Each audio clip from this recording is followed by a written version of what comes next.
Assalomu alaykum, yaxshimisizlar, tuzimsizlar, Ramazon oyi muborak bo'lsin hammanglarga. Yana bir marta kecha so'ragan edim nutritsiologiya bo'yicha fikringlarni. Nutritsiologiya bo'yicha judayam ko'p fikrlar bildirilgan. Qo'yilman, mashalloh, ilmiylarni Alloh meni ham ziyoda qilsin.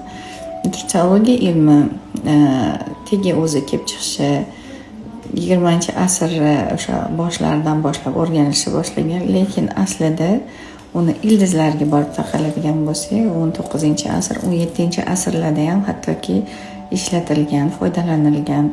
Ibn Sino aynan shu nutritsiologiya bo'yicha ishlagan. Ibn Sino ilmi deb yozishibdi ko'pchilik, to'g'ri Gipokrat. Ibn Sino aynan shu yo'nalishda ishlagan.